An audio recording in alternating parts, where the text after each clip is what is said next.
this lesson.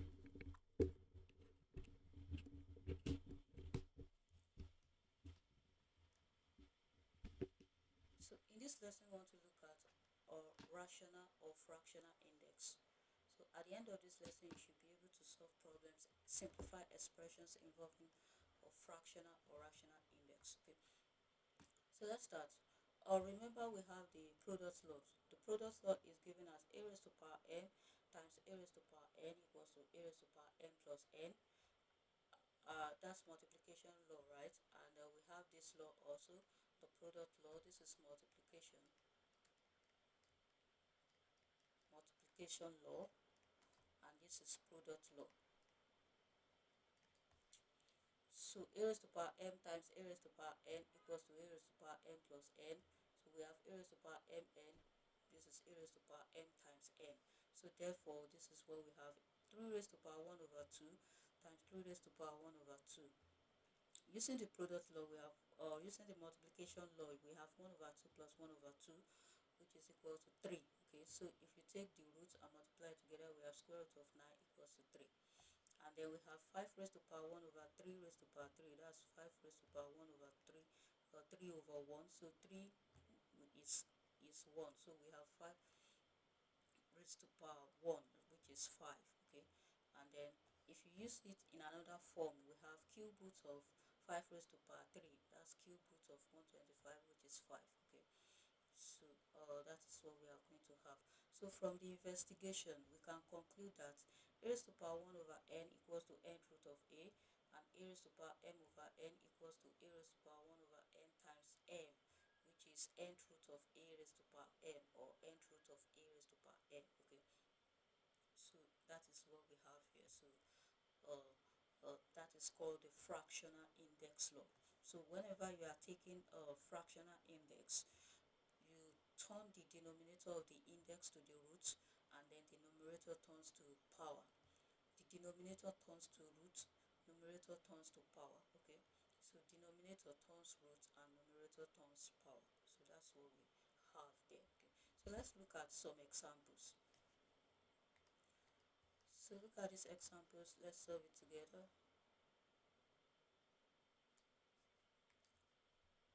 We have a 25 raised to power 1 over 2. So the numerator of the root is 2. So we take square root of 25 raised to power 1. Square root of 25 is 5. So the answer is 5. B, 64 raised to power 1 over 3. The denominator of the index is 3. So we take cube root. Okay, and cube root of 64 is 4. Okay, it is raised to power 1, so no need of putting the 1. And then C, 81 raised to power minus 1 over 2.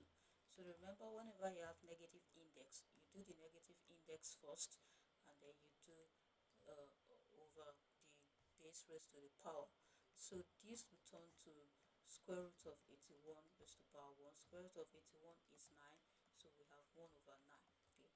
D, we have 343 raised to power minus 1 over 3.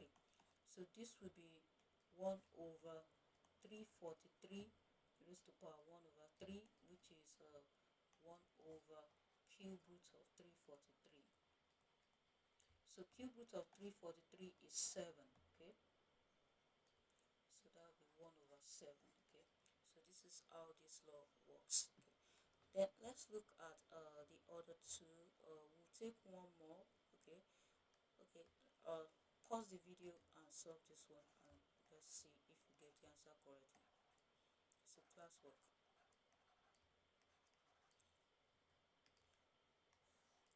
Now let's solve those ones together. Number 1, which is the classwork 1, 250 or 125 raised to power 2 over 3. 125 raised to power 2 over 3, denominator turns root, numerator turns power. Okay, raised to power 2. So square root of cube root of 125, you know, is 5, and this is 25. Okay, number F, 128 raised to power 4 over 7. So that will be, apply the negative index first, raised to power 4 over 7. Then you apply your root.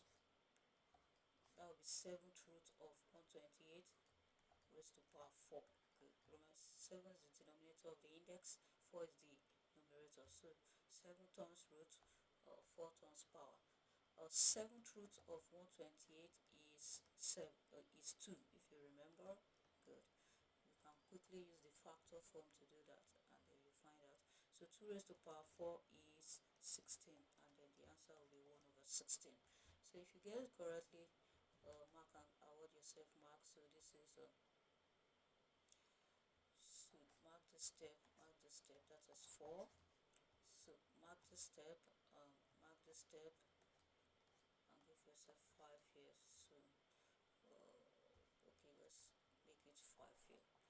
So 10 over 10, if you get everything. If you do not get everything, subtract the step that you missed and write your mark over that. Let's look at the last example in this place. Example activity 7. Simplify the following. We have A. So 64 over 125 over 2 over 3. So of course roots will be 3.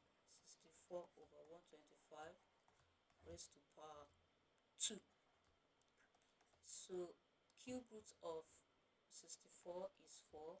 Cube root of 125, that will be 5 raised to power 2, right? So about 2. So using your product law, we have 4 square, 5 square, which is 16 over 25.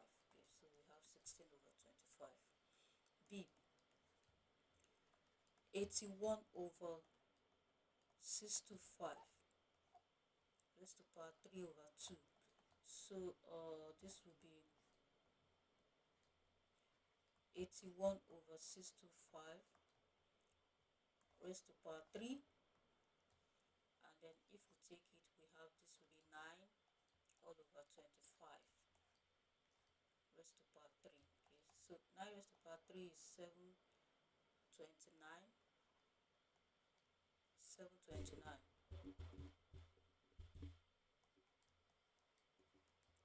all over 25 raised to power 3, that is 15,625.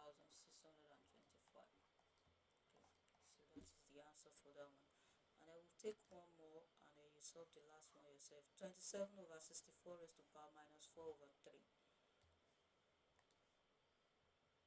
C, 27 over 64 raised to power minus 4 over 3.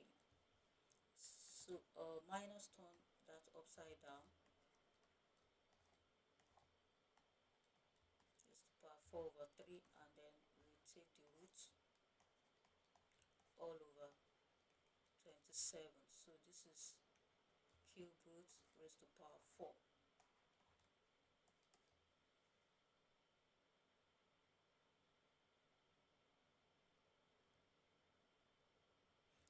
Okay, so cube root of 64, that will be 4, and cube root of 27, that will be 3 raised to power 4. So 4 raised to power 4, that will be 256, and 3 raised to power 4, that will be 81. So 81 in 256, we say the answer is 3, remainder 13. 13 over 81. So this is the answer. Pause the video and answer the next question, and let's solve it together when you are done. Welcome back. So let's solve this together. We have okay,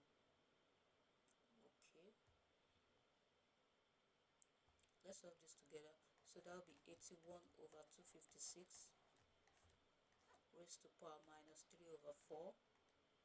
So the minus turn that upside down, so that will be 256 over 81 raised to power 3 over 4, and then we do the roots.